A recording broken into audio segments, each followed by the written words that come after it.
ওকে, তো আমরা এখন বুঝবো গুগল পান্ডা। গুগল পান্ডা হচ্ছে গুগলের কিছু টার্মস অ্যান্ড কন্ডিশন, মানে রুলস, এসইও করার রুলস। তো সহজ করে যদি বলি, এসইও করার জন্য গুগলের মানে বেঁধে দেওয়া যে নিয়ম কানুন, কি করা যাবে কি করা যাবে না, সেগুলোই হচ্ছে মানে সেগুলোকে বলা হয় Google panda. So Google panda means SEO rules. ওকে,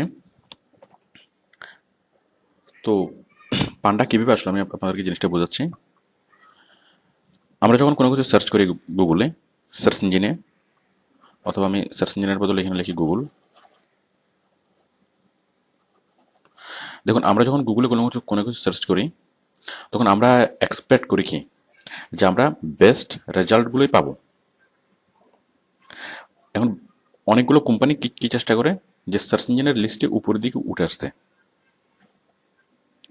এখন আমরা চাই ভালো রেজাল্ট, মানে ভালো কোম্পানিগুলো সম্পর্কে জানতে, অথবা ভালো কোনো রেজাল্ট।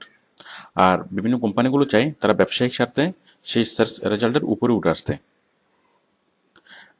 এবং এটা নিয়ে কোম্পানি কি করে, মানে এখন কাকে সার্চ ইঞ্জিনের উপরে রাখবে কাকে সার্চ ইঞ্জিনের নিচে রাখবে, সেটা ডিসাইড করে গুগল অ্যালগোরিদম।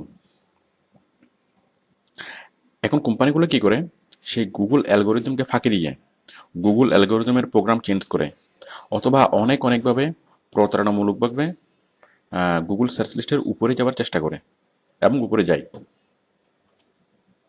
এখন সমস্যা কি, যদি কোনো কোম্পানি কোনো আনফেয়ার মিনস করে যদি উপরে যায়, তাহলে গুগলের সমস্যা কি? আচ্ছা, গুগলের যেটা প্রবলেম সেটা হচ্ছে সে ভিজিটর হারাবে। মনে করুন আমরা গুগলে কেন সার্চ করি, আমরা গুগলে সার্চ করি রিলায়েবল ইনফরমেশন পাওয়ার জন্য। এখন আমি যদি গুগলে সার্চ করে দেখি যে আমি যে ইনফরমেশনটা পাচ্ছি সেটা রিলায়েবল না, অথবা আমি সার্চ করলে সে খুব বাজে একটা ওয়েবসাইট আমার প্রথমে নিয়ে আসছে, অথবা মানহীন একটা ওয়েবসাইট প্রথমে দেখাচ্ছে, তাহলে আমি অবশ্যই বিরক্ত হব। সেটা কার উপর? অবশ্যই গুগলের উপর। তো আমরা যদি মানে গুগলের উপরে বিরক্ত হই, তাহলে আমরা কি করব? আমরা গুগল ছেড়ে আমরা অন্য কোনো সার্চ ইঞ্জিন আমরা সার্চ করব। তো সমস্যা কি? অন্য কোনো সার্চ ইঞ্জিনে যদি আমরা চলে যাই, তাহলে গুগলের সমস্যা কি? কারণ আমরা তো সার্চ ইঞ্জিনকে কোনো পে করছি না। হ্যাঁ, এখানে হচ্ছে গুগলের লস, বিশাল একটা লস। গুগলের বিলিয়ন বিলিয়ন ডলারের লস। কারণ গুগল প্রচুর অ্যাড পাচ্ছে, অন্যান্য কোম্পানিগুলো থেকে গুগল অ্যাড পাচ্ছে। আপনি যখন কোনো কিছু সার্চ করবেন সার্চ ইঞ্জিনে, তখন দেখবেন যে সার্চ ইঞ্জিনের আশেপাশে অনেকগুলো অ্যাড। আমি দেখাচ্ছি।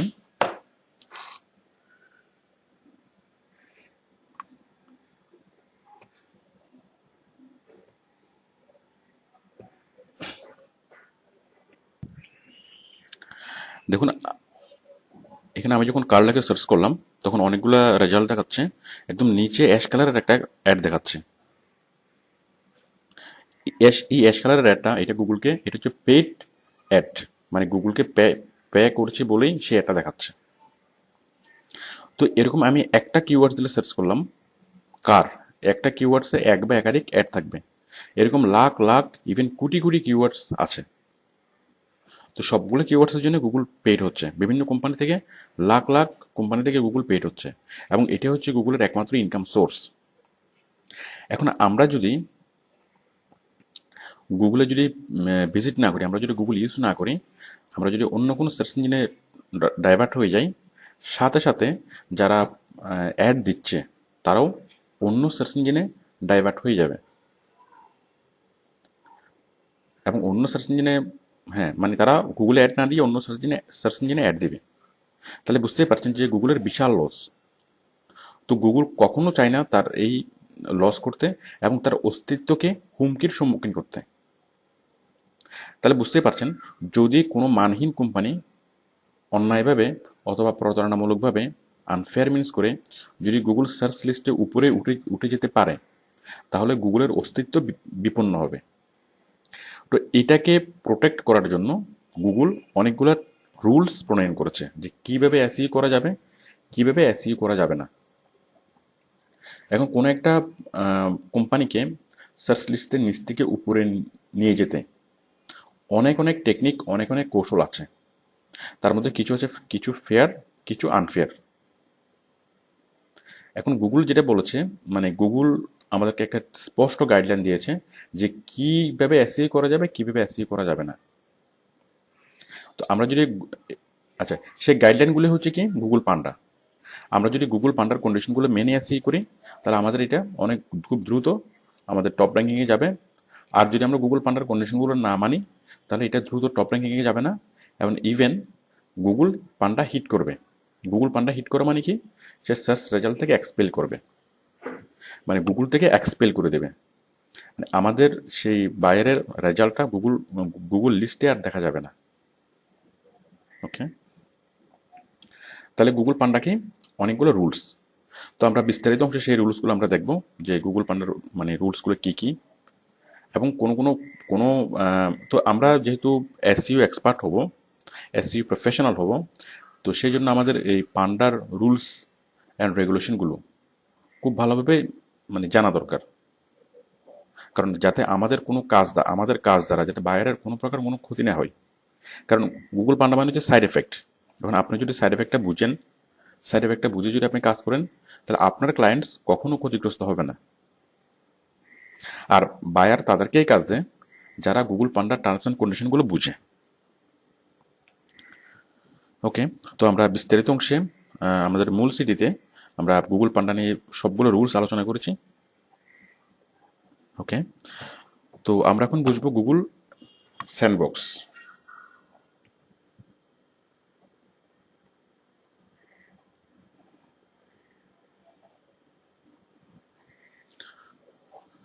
Google sandbox, Google Google sandbox হচ্ছে গুগলের জেলখানা। দেখুন, কোনো মানে গুগল যদি নিশ্চিত হয় যে কোনো ওয়েবসাইট গুগল পান্ডার রুলস ব্রেক করেছে, তাহলে গুগল পান্ডা তাকে হিট করে এবং তাকে সার্চ লিস্ট থেকে এক্সপেল করে দেয়। আচ্ছা, এখন গুগল যদি নিশ্চিত হতে না পারে যে কোনো একটা ওয়েবসাইট আনফেয়ার মিন্স করেছে কিনা, মানে গুগল পান্ডার টার্মস অ্যান্ড কন্ডিশন ভায়োলেট করেছে কিনা, বাট গুগলের ঘোরতর সন্দেহ যে সে করতে পারে, বাট সে অনেক তদন্ত করেও সে মানে বুঝতে পারেনি যে কেন, মানে কি কন্ডিশন ভায়োলেট করেছে, তখন গুগল তাকে কি করে, তাকে স্যান্ডবক্সে পাঠিয়ে দেয়, মানে সেই ওয়েবসাইটটাকে স্যান্ডবক্সে পাঠিয়ে দেয়। স্যান্ডবক্সে পাঠিয়ে তার উপর অধিকতর তদন্ত করে, অধিকতর নজরদারি করে। মানে তার কাছে কে আসছে, কে ঢুকছে, তার কার ওয়েবসাইট থেকে ব্রাউজ করছে, সে কীভাবে এসইও করছে, কীভাবে লিঙ্ক বিলিং করছে, সবগুলো সে গভীরভাবে অবজার্ভ করে। এই তো গুগল স্যান্ডবক্সে সেই ওয়েবসাইট থেকে রাখা হয় 6 মাস থেকে 1 বছর। তো 6 মাস থেকে 1 বছর অবজার্ভ করার পরে সে তাকে হয়তো গুগল পান্ডা দিয়ে হিট করে, যদি অপরাধ প্রমাণিত হয়, আর যদি না হয় তাহলে আবার তাকে আগের অবস্থানে ফিরিয়ে দেয়। তো ক্ষতি কি, যদি কোন একটা সাইট গুগল স্যান্ডবক্সে পড়ে যায়, তাহলে ওই ওয়েবসাইটের ক্ষতি কি? ওই ওয়েবসাইটের ক্ষতি হচ্ছে র্যাঙ্কিং হঠাৎ করে পড়ে যায়, মানে স্প্রিং ফল করে। কোন একটা ওয়েবসাইটের র্যাঙ্কিং ছিল 1, সেটা হঠাৎ করে পড়ে যাবে মানে 500তম, মানে প্রথম থেকে হঠাৎ করে 500তম। তাহলে এটা হচ্ছে স্যান্ডবক্সে পড়ার কন্ডিশন। তো স্যান্ডবক্স থেকে উদ্ধার করার জন্য কি করতে হবে, আমাদেরকে সেই গুগল পান্ডার যে রুলসগুলা, সেই রুলসগুলোই আমাদেরকে এখানে ফলো করতে হবে। ওকে, তো গুগল স্যান্ডবক্স যদি পড়ে যায়, তাহলে সেটার সিমটম হচ্ছে যে সেটা সার্চ র্যাঙ্কিং পড়ে যাবে। আর গুগল পান্ডা যদি হিট করে, সেটার সিমটম হচ্ছে যে সে সার্চ লিস্টে ওইটা আর দেখা যাবে না। যাই হোক, আপনারা আশা করি গুগল পান্ডা এবং গুগল স্যান্ডবক্স সম্পর্কে মোটামুটি আইডিয়া হয়েছে। এটুকু এনাফ। আমরা বিস্তারিত অংশে একদম পুরোপুরি ডিটেলস আমরা আলোচনা করেছি। গুগল টপ র্যাঙ্কিং, আপনারা ওরেক্সে অনেকগুলো কাজ পাবেন যেগুলোতে বলা হবে যে গুগলের টপ র্যাঙ্কিংয়ে নিয়ে যাওয়া। টপ র্যাঙ্কিং মানে হচ্ছে প্রথম পেজে, সার্চ লিস্টের প্রথম পেজে। তো আমরা প্রথম পেজে কীভাবে নিয়ে যাব? অ্যাকচুয়ালি আমরা যা শিখছি এবং আরও যা শিখব, সবগুলোর উদ্দেশ্য হচ্ছে সার্চ লিস্টের প্রথমে নিয়ে যাওয়া। আমাদের টোটাল অফ পেজ এসইও আমরা অ্যাপ্লাই করব। এগুলোর জন্য নতুন কোনো কিছু শেখার দরকার নেই। মানে আমরা এতদিন যেভাবে লিঙ্ক বিল্ডিং করেছি, যে blog posting, forum posting, article submission, bookmarking, পিঙ্গিং, সবগুলো আমরা অ্যাপ্লাই করব। আমরা বিভিন্ন সাইটে যখন লিঙ্ক বিল্ডিং করব, এই লিঙ্কগুলো কোথায় কোথায় দেবো, বাইরের সাইটে লিঙ্কটা দিয়ে দেবো। তো যার ফলে অনেক অনেক সাইট থেকে মানুষ ভিজিট করে বাইরের সাইটে যাবে, বাইরের সাইটের ভিজিবিলিটি বাড়বে। ওকে, এখন টপ র্যাঙ্কিং। এখন টপে কতজন থাকতে পারে? একটা ক্লাসে কতজন প্রথম হতে পারে? একটা ক্লাসে প্রথম হতে পারে একজন। এখন গুগলে, কিন্তু গুগলের সেটা প্রেক্ষাপট ভিন্ন। গুগলে একসাথে কয়েক লাখ ওয়েবসাইট প্রথম হতে পারে। সেটা কিভাবে দেখুন।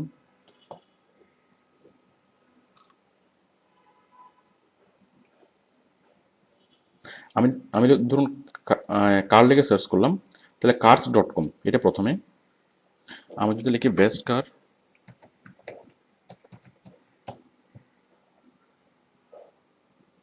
তাহলে দেখুন আরেকটা সাইট প্রথমে। আমি যদি লিখি কোয়ালিটি কার,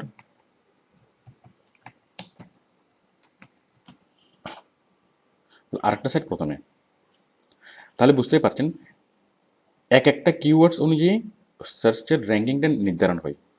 তো এরকম কিওয়ার্ডস আছে লাখ লাখ, ইভেন কোটির কাছাকাছি।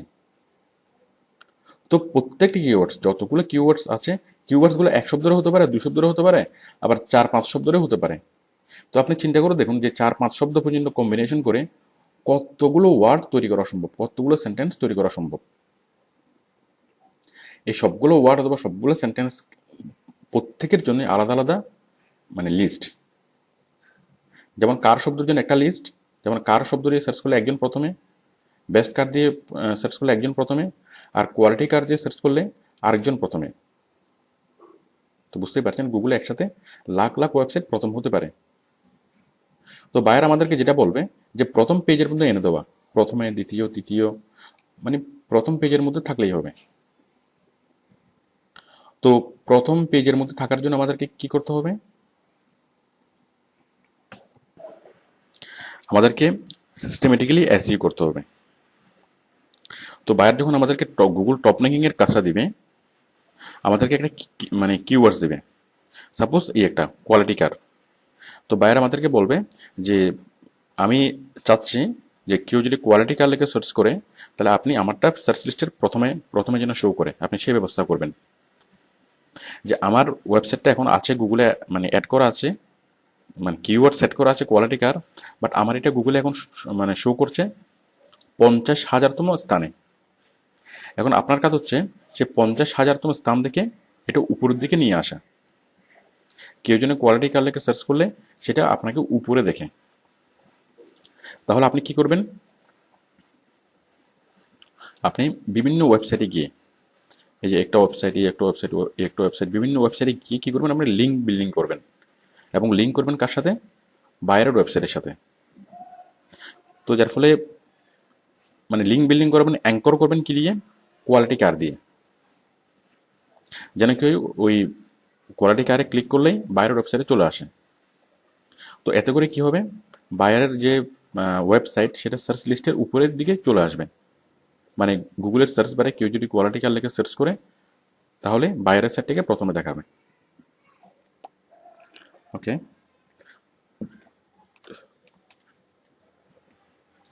তো আশা করি বুঝতে পেরেছেন যে গুগল টপ র্যাঙ্কিং কি। খুব সহজ। টপ টপ র্যাঙ্কিং হচ্ছে উপরে নিয়ে যাওয়া।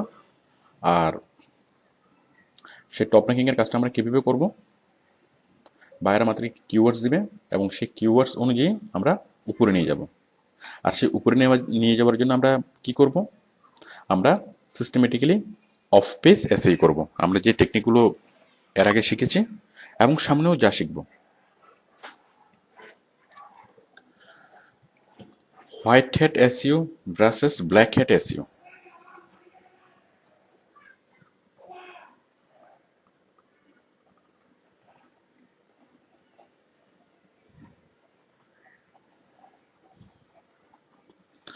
হোয়াইট হ্যাট এসইও মানে হচ্ছে ভালো, মানে ভালো এসইও।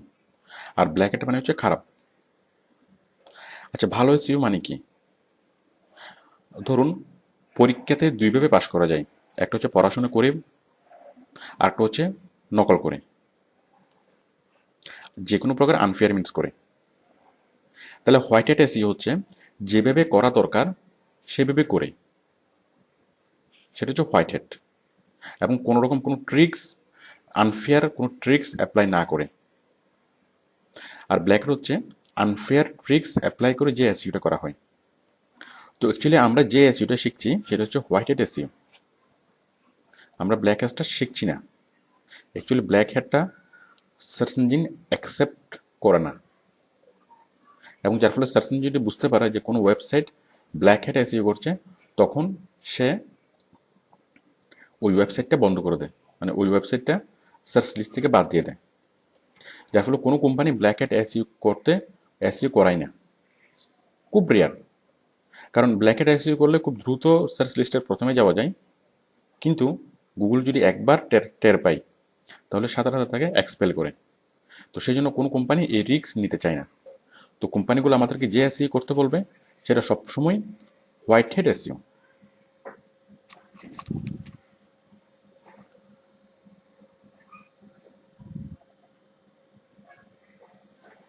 Leads generation.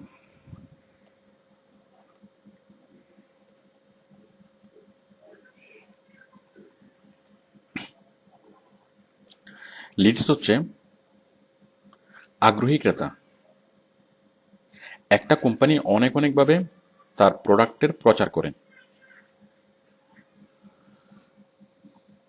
এখন কতজন মানুষের কাছে একটা প্রোডাক্টের প্রচার করলো সেটা কিন্তু খুব ইম্পর্ট্যান্ট বিষয় না। ইম্পর্ট্যান্ট বিষয় হচ্ছে তার কতজন আগ্রহী ক্রেতা তৈরি হলো। একটা অ্যাড যদি 10 মানে 2 কোটি মানুষও দেখে, 2 কোটি মানুষ দেখার পর যদি 10,000 জন মানুষ যদি আকৃষ্ট হয়,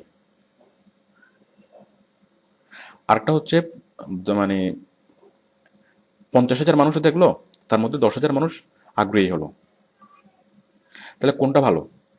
অফকোর্স দ্বিতীয়টা। কারণ অল্প মানুষের কাছে প্রচার হয়েও তার রেজাল্টটা অনেক বাড়ছে, যে কত পার্সেন্ট মানুষ ইন্টারেস্টেড, মানে কত পার্সেন্ট মানুষ আগ্রহ দেখাচ্ছে।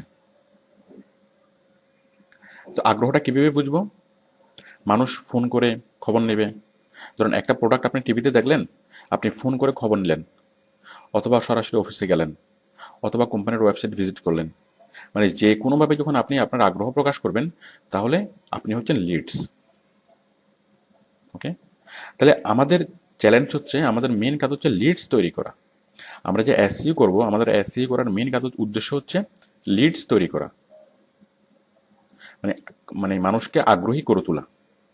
আমি যদি যেনতেনভাবে এসইও করি, তাহলে আমি বেশি মানুষকে আগ্রহী করতে পারবো না, কারণ তারা আমার একটা দেখবে, দেখেই ভুলে যাবে। এখন আমি এমনভাবে এসইও করব যেন তাদের মনে একটা ইম্প্যাক্ট পড়ে, যেন তারা আগ্রহী হয়, যেন তারা অনুভব করে যে আমার সেই প্রোডাক্টটা প্রয়োজন। ওকে, তাহলে লিডস জেনারেশন মানে হচ্ছে আগ্রহী ক্রেতা তৈরি করা, অথবা মানুষকে উদ্বুদ্ধ করার কিছু কৌশল। ওকে, এখন আমরা এই লিডসের আগে একটা শব্দ যোগ করব, সেটা হচ্ছে quality. What is quality leads? Quality leads হচ্ছে যাদের আগ্রহ আছে, ওই প্রোডাক্টটা কেনার সামর্থ্য আছে, এবং ওই প্রোডাক্টটা তাদের প্রয়োজন আছে। তাহলে এই তিনটার কম্বিনেশন হচ্ছে কোয়ালিটি লিডস। তো আপনি ওরেক্সে অনেকগুলো কাজ পাবেন লিডস জেনারেশন। তো অ্যাকচুয়ালি আমরা যেটা করব সেটা হচ্ছে কোয়ালিটি লিডস জেনারেট করব। মানে আমরা এমনভাবে এসই করব যেন আমরা অনেক মানুষকে আকৃষ্ট করতে পারি। সে মানুষকে আকৃষ্ট করার কৌশলগুলো আমরা শিখবো আমাদের মূল সিটিতে।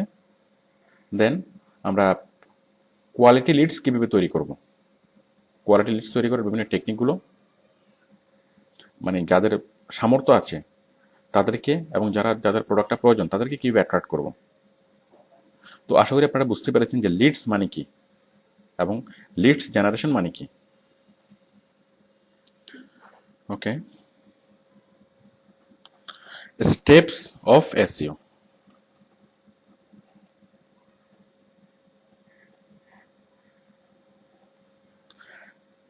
এখন এসইওর স্টেপস গুলো কি কি? দেখুন, আমরা যখন এসই করি সেই এসইওর পরবর্তীতে কি কি হয় আমরা একটু দেখি। আমরা প্রথমে এসই করি, এসই করার পরে লিডস জেনারেট হয়,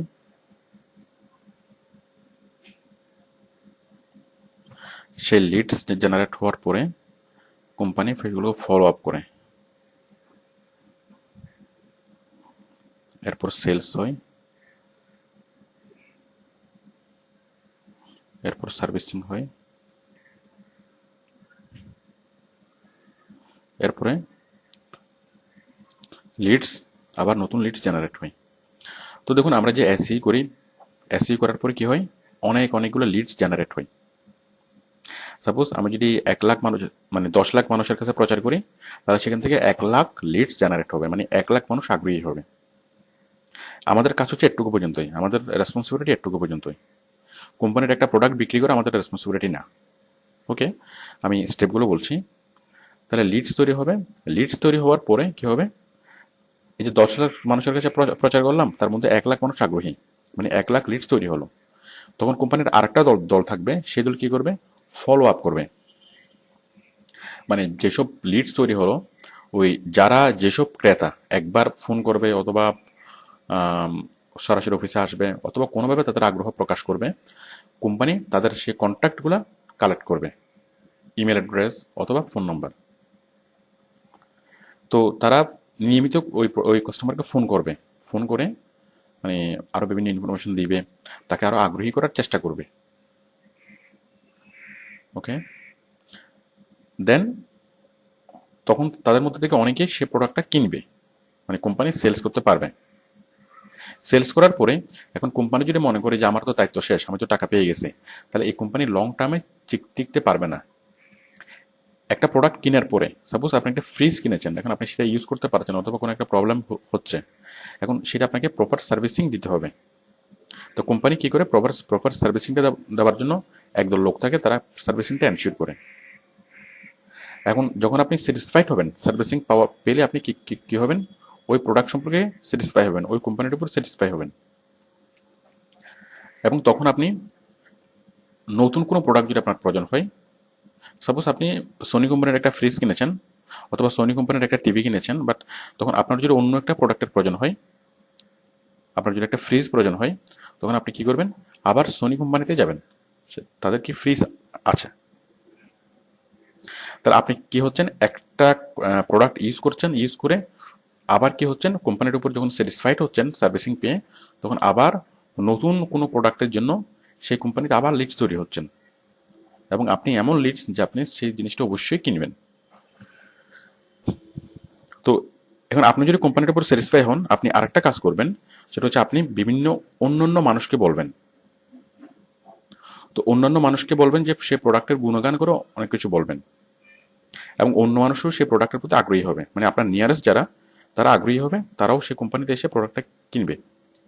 মানে মুখে মুখে আপনি যে প্রচার করবেন, বিনা স্বার্থে প্রচার, সেটা অনেক স্ট্রং প্রচার। তাহলে আপনিও নতুন লিডস তৈরি হবে, আবার কি নতুন নতুন মানুষও লিডস তৈরি হবে। তাহলে এগুলি হচ্ছে কোম্পানির কি স্টেপস অফ এসইও, অথবা আমরা যদি আরেকটু বলি, এটা হচ্ছে স্টেপস অফ অ্যাডভার্টাইজমেন্ট। আমরা এসইও হচ্ছে একটা অ্যাডভার্টাইজমেন্ট। তাহলে একটা কোম্পানির অ্যাডভার্টাইজমেন্ট এভাবে চলে, মানে আমরা এসইও করার পরের স্টেপগুলো হচ্ছে এগুলো। তো আমাদের রেসপন্সিবিলিটি হচ্ছে শুধুমাত্র লিডস জেনারেশন পর্যন্তই, আমরা লিডস জেনারেশন নিয়ে কাজ করি।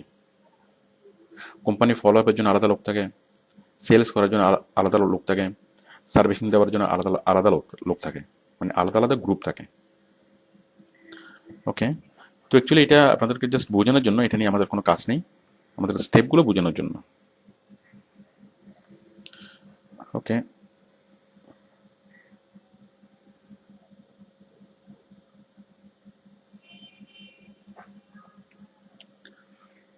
এখন দেখুন, আমরা এখন এসইওর অন্য আরেক রকম স্টেপস দেখব। মানে কোনো কোম্পানি এসইও করার সময় কিভাবে এসইওটা করাই?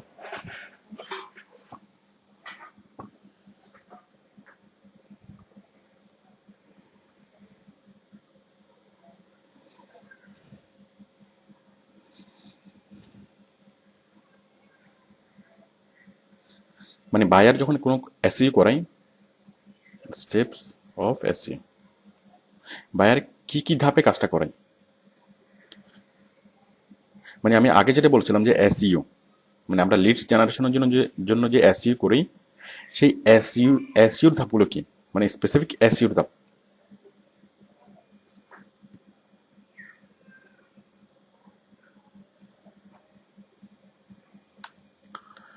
ওকে,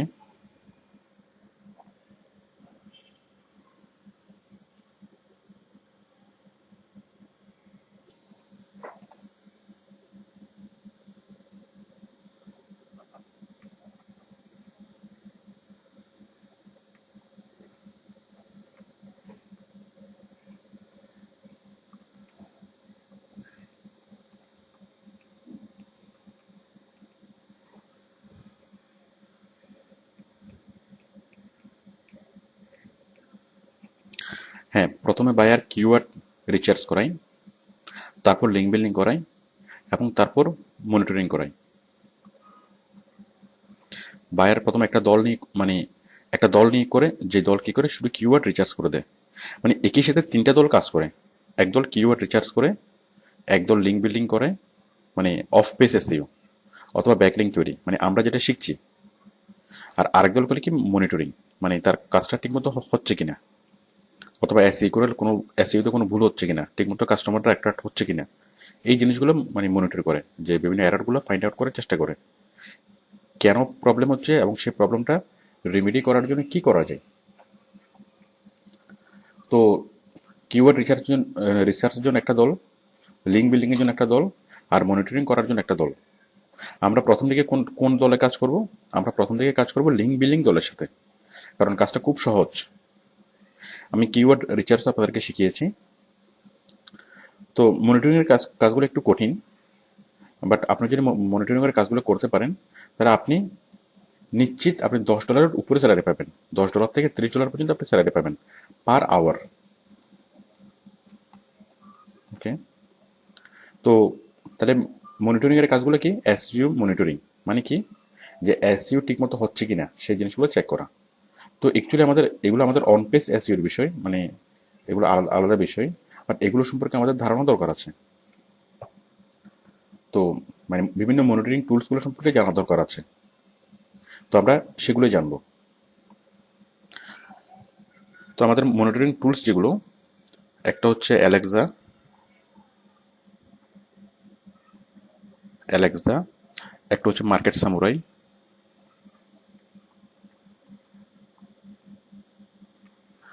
আরেকটা হচ্ছে ওয়েব সিইউ, আরেকটা হচ্ছে গুগল অ্যানালাইটিক্স,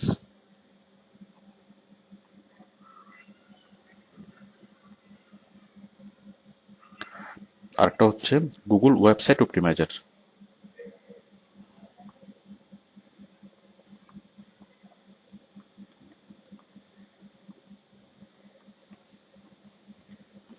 দেখুন আপনি, এই সবগুলো হচ্ছে কি মনিটরিং টুলস। এই টুলসগুলো দিয়ে এসইও বিভিন্ন কিছু পরিমাপ করা হয়, এসইওটা ঠিকমতো হচ্ছে কিনা সেটা দেখা হয়। এগুলো হচ্ছে ওয়েব বেসড সার্ভিস, মানে ওয়েব বেসড সফটওয়্যার। তো দেখুন এই সফটওয়্যারগুলোতে আপনি কিভাবে কাজ করবেন। আচ্ছা, প্রথমত আপনি এই সফটওয়্যারগুলো কিভাবে খুলবেন?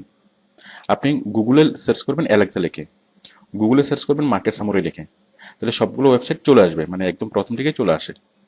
আমি জাস্ট অ্যালেক্সা দেখাচ্ছি, বাকিগুলো আপনারা আমি এখন এই মুহূর্তে আলোচনা করছি না। দেখুন অ্যালেক্সা,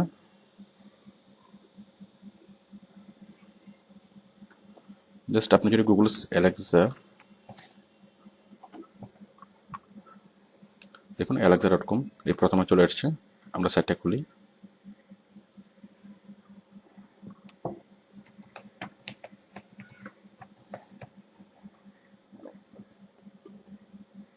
গেট ডিটেলস,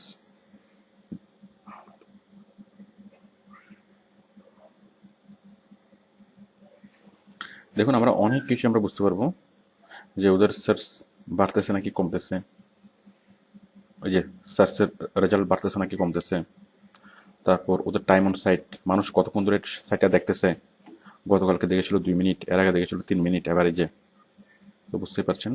তারপর হচ্ছে অডিয়েন্স, কোন কোন দেশ থেকে মানুষ দেখছে, এজ কত, জেন্ডার জেন্ডার এগুলো, তারপর হচ্ছে কোন কোন দেশ থেকে দেখছে, এই যে অনেক অনেক দেশ, এবং কোন কোন দেশ থেকে কি পরিমাণ দেখছে। তো এইভাবে আমরা অনেক অনেক কিছু জানতে পারবো মনিটরিং টুলসগুলোর মাধ্যমে। অথবা কোনো একটা এসইও যদি পারফেক্টলি না হয়ে থাকে, রেজাল্ট না আসে থাকে, তাহলে সেটা রেজাল্ট কেন আসছে না, অথবা কেন সে এসইউতে ভালো কাজ হচ্ছে না, সেই জিনিসগুলো বোঝা যাবে। তো আমরা বিস্তারিত টুলসে, বিস্তারিত সিটিতে আমরা এই মনিটরিং টুলসগুলো নিয়ে আলোচনা করেছি। ওকে,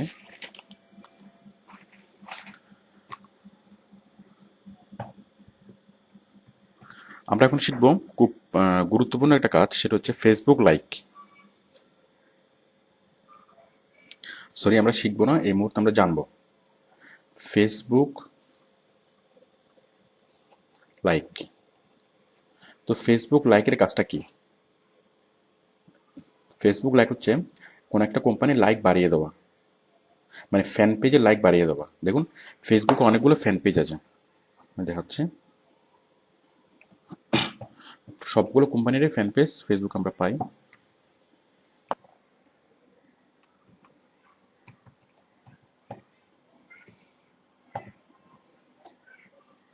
দেখুন টয়টা কোম্পানির ফ্যান হচ্ছে এই এখানে যারা লাইক করছে, মানে টয়টা কোম্পানির টোটাল ফ্যান 10,50,283 জন। তো তার মানে কি, তার মানে টয়টা কোম্পানি যদি এখানে একটা পোস্ট করে, সেটা 10 লাখ মানুষের ফেসবুকের ওয়ালে চলে যায়, 10 লাখ মানুষের কাছে প্রচার হয়, এবং অনেক ইফেক্টিভ প্রচার হয়। মানে একটা মানুষ টিভি এর যতটা গুরুত্ব দিয়ে দেখে, তার চেয়ে অনেক বেশি গুরুত্ব দিয়ে দেখে ফেসবুকের পেজটা, মানে ফেসবুকের ওয়ালে যদি কোনো পোস্ট আসে। তো আর এটা হচ্ছে বিনা খরচে প্রচার। তো দেখুন এখানে কোম্পানি যদি 10 লাখের পরিবর্তে যদি 10 কোটি হতো সংখ্যাটা, তাহলে কোম্পানি জাস্ট 1 সেকেন্ডের মধ্যেই কয়েকটা ক্লিকের মাধ্যমেই, মানে এক ক্লিকেই সে 10 কোটি মানুষের কাছে পৌঁছতে পারবে। তো এতে করে এই কোম্পানির যে ট্রেডিশনাল অ্যাডগুলো দেয়, সেই ট্রেডিশনাল অ্যাডগুলোর খরচ অনেক কমে যাবে। তাকে পেপার অ্যাড, টিভি অ্যাড আর অত অ্যাড না দিলেও চলবে। মানে সরাসরি 10 কোটি মানুষের মধ্যে সে যখন প্রচার করতে পারবে, তার মোস্ট অফ দ্য সেলস ওইখান থেকে হয়ে যাবে। তো সেই জন্য কোম্পানিগুলো সবসময় চেষ্টা করে কি, ফেসবুকের তাদের যে ফ্যান পেজ এটা লাইক বাড়ানোর জন্য, মানে অনেক বেশি বেশি মানুষকে দিয়ে লাইক করানোর জন্য। তো আমরা সেই কাজটাই করব। আমরা অনেক অনেক মানুষের কাছে এই জিনিসটা প্রচার করব, এবং ফেসবুকের লাইকটা বাড়ানোর জন্য কাজ করব। ওকে, তো এই কাজটা অ্যাকচুয়ালি খুব সহজ। আমরা মূল সিরিজে বিস্তারিত কাজ শিখিয়েছি। তো আপনারা একদম প্রথম থেকে কাজটা করতে পারবেন, এবং খুব সহজ এবং মজার একটা কাজ।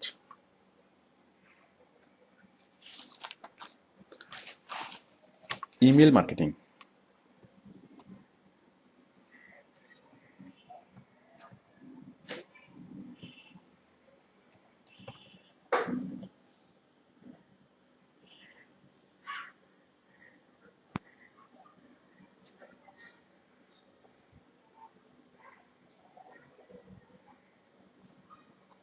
ওকে,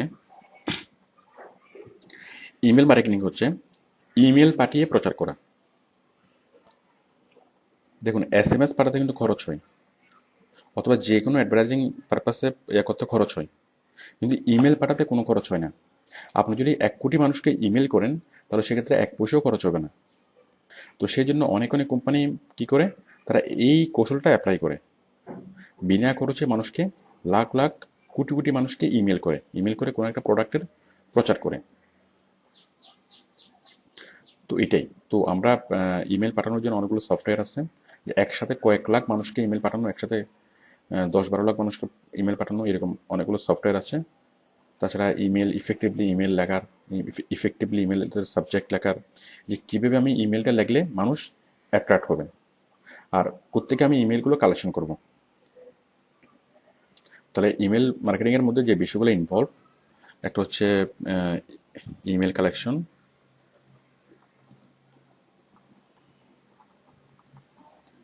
তারপর হচ্ছে ইমেল রাইটিং,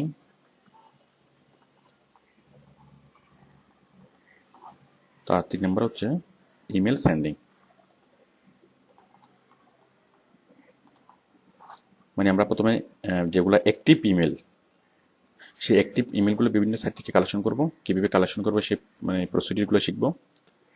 ইমেল কীভাবে রাইট করব, মানে কীভাবে ইমেল লিখলে অনেক মানুষের কাছে সেটা গ্রহণযোগ্যতা পাবে সেটা শিখবো। আর হচ্ছে ইমেল সেন্ডিং, আমি কীভাবে ইমেলটা সেন্ড করব, মানে লাখ লাখ মানুষের কাছে অ্যাট এ টাইম, খুব শর্ট টাইমের মধ্যে বিভিন্ন সফটওয়্যারের মাধ্যমে কীভাবে ইমেল সেন্ড করব। ওকে, এটি অ্যাকচুয়ালি আমাদের এসইওর কাজের ভিতরে না, এটি এসইওর কাজের বাইরের একটা কাজ, এটা আলাদা ক্যাটাগরির একটা কাজ।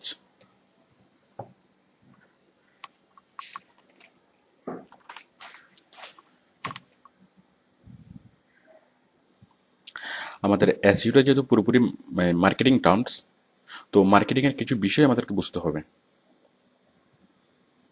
মানে মোটামুটি ধারণা থাকতে হবে। সেগুলো হচ্ছে মার্কেট প্রমোশন, মার্কেট রিসার্চ এবং মার্কেট স্ট্র্যাটেজি। মার্কেট প্রমোশনটা কি, যে কোনো একটা প্রোডাক্টে প্রমোট করা, এই যে বাটা ছাড় দেয়, 50% ছাড় দেয়, অটোবি 20% ডিসকাউন্ট দেয়, তারপর কোনো কোনো কোম্পানি ফ্রি স্যাম্পল বিতরণ করে, একটার সাথে একটা প্রোডাক্টের সাথে আরেকটা প্রোডাক্ট ফ্রি দেয়। মানে কোম্পানি লস দিয়ে যখন কোনো একটা প্রোডাক্ট সেল করে, সেটাই হচ্ছে মার্কেট প্রমোশন। অথবা যখন কোম্পানি অনেক অনেক সুযোগ সুবিধা দিয়ে একটা প্রোডাক্টের মানে কনজিউমার বাড়ায়, সেটা হচ্ছে মার্কেট প্রমোশন। ওকে, মার্কেট রিসার্চ। মার্কেট রিসার্চ হচ্ছে যে যেমন একটা প্রোডাক্ট বাজারে আসার আগে সেই এক্সিস্টিং মার্কেটটাকে কি করা, মানে ভালোভাবে অবজার্ভ করা, রিসার্চ করা, যে সে মার্কেটে আসলে টিকে থাকতে পারবে কিনা, সে প্রফিট মেক করতে পারবে কিনা। তো মার্কেটের মধ্যে ইনভলভ কারা কারা, মার্কেট মানে হচ্ছে প্রোডাক্ট, কাস্টমার, তারপর কম্পিটিটর, স্পেশালি এই তিনটা।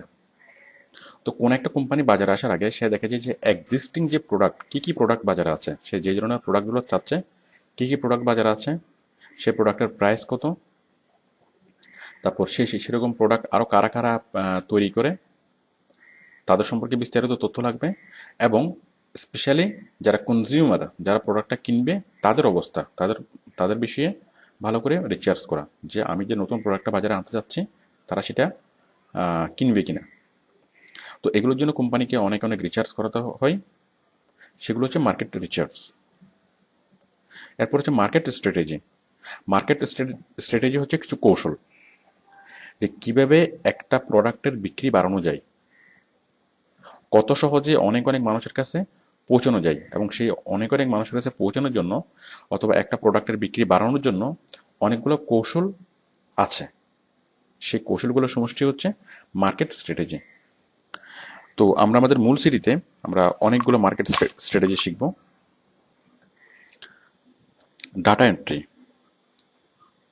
আমরা আমাদের মূল সিরিজে ডাটা এন্ট্রি বিষয়ে বিস্তারিতভাবে আলোচনা করেছি।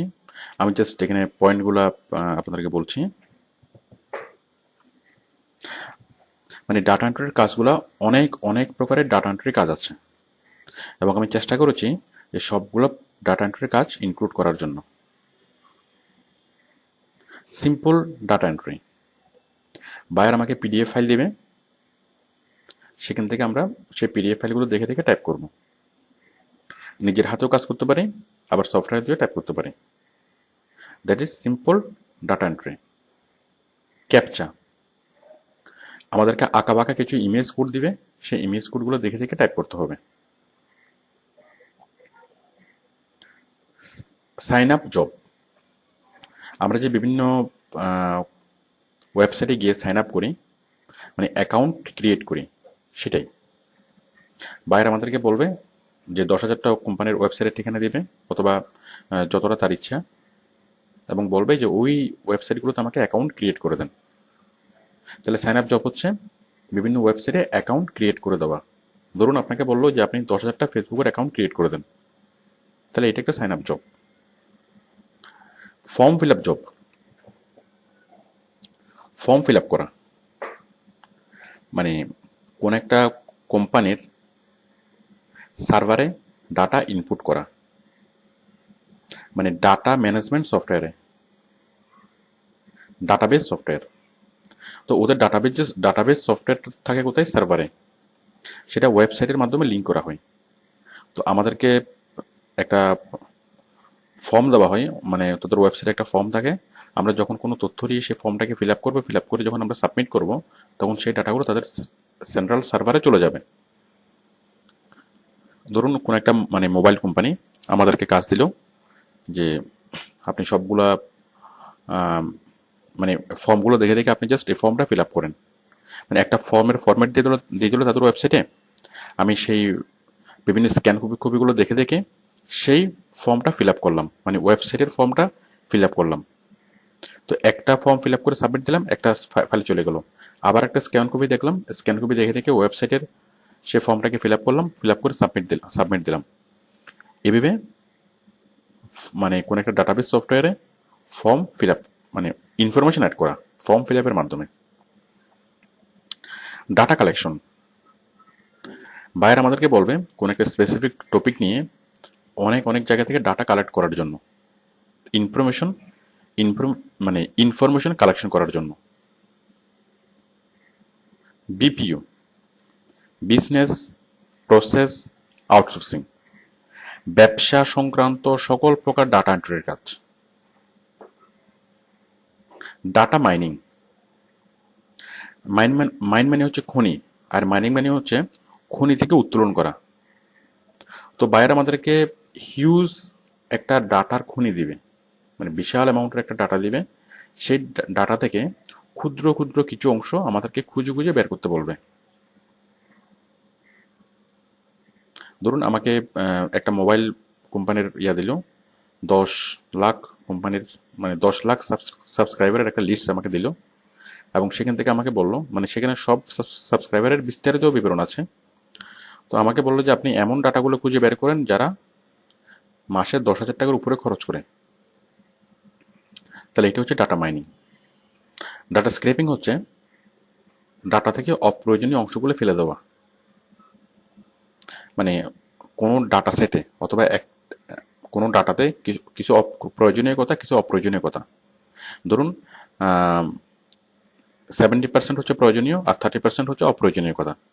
তাহলে ডাটা স্ক্রেপিং হচ্ছে একটা মূল ডাটা থেকে অপ্রয়োজনীয় ডাটাগুলা ছেটে ফেলে দেওয়া। ওকে, ডাটা প্রসেসিং, দেখুন একটা ডাটা প্রসেস হয় কয়েকটা ধাপে। প্রথমে সেই প্রাইমারি ডাটা কালেকশন করে, তারপর সেই ডাটাগুলোকে প্রসেসিং করে, তারপর সেই ডাটাগুলোকে পাবলিশিং করে। যেমন একটা ডাটা কালেকশন করার পরে সেটাকে ক্যালকুলেটিং করা হয়, সেটাকে সামারাইজিং করা হয়, সেটাকে অনেক অনেকভাবে সেটাকে মডিফাই করা হয়। ওকে, তাহলে সেটা হচ্ছে কি ডাটা প্রসেসিং। যেমন আটা থেকে রুটি তৈরি করা হয়, এখন আটা থেকে রুটি কিন্তু তৈরি করতে একটু সময় লাগে, অথবা যদি বলা হয় যে গম থেকে রুটি তৈরি হয়, বাট সেটা গম থেকে রুটি প্রসেস করতে কিন্তু একটু কয়েকটা ধাপ করতে হয়। গম থেকে আটা, আটা থেকে দেন এটা আটাকে বেলে তারপর কি মানে রুটি বানানো হয়। তো আমাদের যে ডাটা, সেই ডাটাকে একদম মানে ফিনিশড প্রোডাক্ট, মানে ফিনিশড ডাটাতে রূপ দেওয়ার জন্য কয়েকটা ধাপে ডাটাকে প্রসেস করা হয়। ওকে, আমরা প্রত্যেকটা ধাপ সম্পর্কে জানবো এবং কিভাবে প্রত্যেকটা ধাপে কাজ করবো সবগুলো সম্পর্কে আমরা জানবো।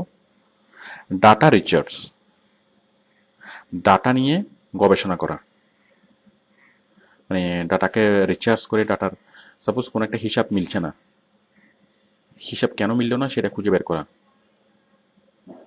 মানে এভাবে ডাটার যে কোনো ফল্ট, কোনো ত্রুটি খুঁজে বের করা, কোনো অসঙ্গতি খুঁজে বের করা, এগুলো হচ্ছে data research. Product description writing in e-commerce site, product description writing বিষয়টা কি? যে বিভিন্ন ই-কমার্স সাইট আমরা দেখি, যে অ্যামাজন, ইবে, সিজে, আলিবাবা.com, তো এই ধরনের সাইটগুলো অনেক অনেক সারা পৃথিবীতে ইন্টারনেটের মাধ্যমে প্রোডাক্ট সেল করে। এখন আমাদের কাজ হচ্ছে সেই ই কমার্স সাইটগুলোতে বিভিন্ন প্রোডাক্ট পোস্ট করা, মানে ছোটোখাটো বায়াররা, ছোটোখাটো কোম্পানিগুলো আমাকে তাদের প্রোডাক্টের ছবি, ডেসক্রিপশন সবগুলো দিবে এবং বলবে যে আপনি বিভিন্ন ই কমার্স সাইটে যান, ই কমার্স সাইটে গিয়ে আমার এই প্রোডাক্টের অ্যাডগুলো পাবলিশ করুন, মানে এই প্রোডাক্টের বিবরণ ছবি এগুলো পাবলিশ করুন। মাজেন্টো, তো মাজেন্টো হচ্ছে ই কমার্স সাইট তৈরি করার একটা প্ল্যাটফর্ম। অ্যাকচুয়ালি মাজেন্টো কোনো কাজ না, তো আমাদেরকে বায়ার বলবে যে মাজেন্টো সাইটে কাজটা করার জন্য। তো আমরা সেটা বুঝবো মাজেন্টো সাইট কি এবং সেখানে আমরা কিভাবে কাজ করব। HTML, HTML হচ্ছে একটা প্রোগ্রামিং ল্যাঙ্গুয়েজ। সে প্রোগ্রামিং ল্যাঙ্গুয়েজটা কি? ওয়েবসাইট তৈরি করার প্রোগ্রামিং ল্যাঙ্গুয়েজ। তো আমরা যখন ওয়েবসাইটের ভিতরে কাজ করব, ওয়েবসাইটের ভিতরে যখন আমরা ডাটা এন্ট্রি করব, তখন HTML সম্পর্কে আমাদের জানার দরকার আছে। ওকে, তো আমরা বেসিক HTML নিয়ে আলোচনা করেছি। CRM, কাস্টমার রিলেশনশিপ ম্যানেজমেন্ট, এটা হচ্ছে একটা সফটওয়্যার। এই কাস্টমার রিলেশনশিপ ম্যানেজমেন্ট সফটওয়্যার এমন একটা সফটওয়্যার যেটার মাধ্যমে কাস্টমারদের সাথে যোগাযোগ করা, মানে কীভাবে যোগাযোগ করা হবে সেটা নির্ধারণ করা হয়। মানে কার সাথে কখন যোগাযোগ করা হবে, তার সাথে ফোন করে কি বলা হবে, এই সবগুলো জিনিস মানে মেনটেন করা হয় CRM সফটওয়্যারের মাধ্যমে। তো বড় বড় কোম্পানিগুলো CRM সফটওয়্যার ইউজ করে এবং আমাদেরকে বলবে যে CRM সফটওয়্যারের ভিতরে ঢুকে ডাটা এন্ট্রি করার জন্য। ওকে, তো আমরা CRM সফটওয়্যার সম্পর্কে জানবো এবং CRM সফটওয়্যারের ভিতরে ঢুকে কিভাবে ডাটা টাইপ করবো সেটা আমরা দেখব। ERP software, enterprise resource planning. ERP software হচ্ছে অনেক বড় বড় সফটওয়্যার, যে সফটওয়্যার দিয়ে তারা সারা পৃথিবীর ব্যবসা বাণিজ্য পরিচালনা করে। মানে একটা কোম্পানি, যে একটা বড় একটা মাল্টিন্যাশনাল কোম্পানি, যেমন ইউনিলিভার কোম্পানি, সারা পৃথিবীতে তাদের অনেকগুলো ব্রাঞ্চ।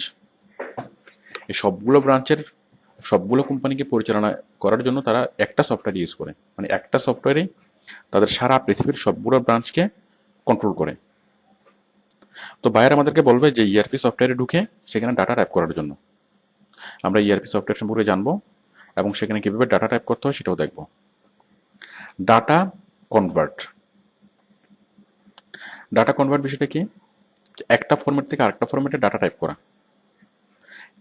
PDF থেকে ওয়ার্ডে, ওয়ার্ড থেকে PDF-এ, এক্সেল থেকে ওয়ার্ডে, এক্সেল থেকে PDF-এ, এইভাবে বিভিন্ন ফরম্যাট থেকে ডাটা কনভার্ট করা। তো অনেকগুলো সফটওয়্যার ইউজ করে, মানে সফটওয়্যারের মাধ্যমে আমরা কীভাবে ডাটা কনভার্ট করব, যেমন PDF থেকে কীভাবে ওয়ার্ডে নিয়ে যাব, অথবা ওয়ার্ড থেকে PDF-এ নিয়ে যাব, অথবা অন্য কোনো এক ফরম্যাট থেকে আরেক ফরম্যাটে কীভাবে নিয়ে যাব, আমরা সেটাই এখানে শিখব। আপনারা মূল সিরিজে আরও যেগুলো শিখবেন, বেসিক ইন্টারনেট, প্রায় 25টার মতো লেসন, মানে 25টার মতো ভিডিও এখানে আছে। আমাদের বেসিক ইন্টারনেট যে জিনিসগুলো আমাদের লাগবে, মানে অ্যাকচুয়ালি বেসিক বললেও জিনিসগুলো অনেক অনেক ডিপ, মানে যে কাজগুলোর মাধ্যমে, যে জিনিসগুলো শেখার মাধ্যমে আমরা অনেক অনেক কাজ করতে পারবো। এগুলো আমাদের আউটসোর্সিংয়ের কাজ করার ক্ষেত্রেও কাজে লাগবে এবং আমাদের পার্সোনাল লাইফেও অনেক অনেক কাজে লাগবে। তো আপনারা বেসিক ইন্টারনেটের যে অপশনগুলো সেগুলো খুব ভালোভাবে দেখে নেবেন। তারপর হচ্ছে ওডেক্স। ওডেক্সের প্রায় 27 থেকে প্রায় 25টার মতো ভিডিও আছে। তো ওডেক্সের সম্পূর্ণ খুঁটিনাটি আমি আলোচনা করেছি, একদম খুঁটিনাটি, যে কীভাবে আপনি টাইটেল লিখবেন, কীভাবে অবজেক্টিভ লিখবেন, কীভাবে পোর্টফোলিও লিখবেন, তারপর কভার লেটার কীভাবে লিখবেন, এভাবে অনেকগুলো রুলস, মানে খুব বিস্তারিতভাবে আমি দেখিয়েছি। তো ওডেক্সের এই বিষয়গুলো আমি এত বিস্তারিতভাবে দেখিয়েছি যে আপনি যখন আপনার প্রোফাইল তৈরি করবেন, প্রোফাইল তৈরি করার পর আপনাকে আর কারো মুখাপেক্ষী হতে হবে না, মানে কাউকে আপনার প্রোফাইল দেখানোরও প্রয়োজন হবে না। আপনি নিজেই বুঝতে পারবেন যে আপনার প্রোফাইলটা কমপ্লিট হলো কিনা অথবা ভালোভাবে হলো কিনা, এবং এই প্রোফাইল থেকে বাইরে আপনাকে কাজ দেবে কিনা, মানে আপনি 100% বুঝতে পারবেন। এবং যতগুলা মানে খুঁটিনাটি যত বিষয় আছে সবগুলো আমি প্র্যাকটিক্যালি দেখিয়েছি। যেমন আপনি টিম রুম সফটওয়্যার কীভাবে ইউজ করবেন, আবার টিম রুম সফটওয়্যারে যদি কোনো একটা কিছু করতে ভুলে যান, মানে আপনার অন না করেও যদি কাজ করেন, সেক্ষেত্রে পরবর্তীতে ম্যানুয়ালি কীভাবে অন করবেন, আপনি বাইরের সাথে কীভাবে যোগাযোগ করবেন, কথা বলবেন, অথবা আপনার অন্যান্য কলিগ যারা আছে তাদের সাথে কীভাবে কথা বলবেন, আপনি ওয়ার্ক ডায়েরি কীভাবে দেখবেন, তারপর আপনি টাকা কিভাবে ট্রান্সফার করবেন এবং প্র্যাকটিক্যালি বিষয়গুলো দেখানো হয়েছে। তো প্রত্যেকটা জিনিস খুঁটিনাটি খুঁটিনাটি দেখানো হয়েছে। তো আপনারা বিষয়গুলো মনোযোগ সহকারে দেখে নেবেন। ওকে, তো আপনারা এতক্ষণ যেটা দেখলেন সেটা হচ্ছে জাস্ট একটা কনসেপ্ট আপনাদের গ্রো হলো। তো প্রয়োজনে আপনি আরেকবার এই আমাদের ওভারভিউ সিডিটা সিডিগুলো আপনি দেখে নিন, তাহলে আপনার মধ্যে জিনিসটা আরও ক্লিয়ারলি কনসেপ্টটা গ্রো হবে। তাহলে মূল সিডি দেখার জন্য আপনি মেন্টালি প্রিপেয়ার হবেন এবং আপনার ভালো লাগবে। তো আশা করি আপনি যে আউটসোর্সিংয়ের যে আনন্দ আপনি সেটাকে অনুভব করতে পারবেন এবং আপনি এনজয় করবেন, আপনি আউটসোর্সিংকে উপভোগ করতে পারবেন। ওকে, আপনাদের সাফল্য কামনা করি। Thank you.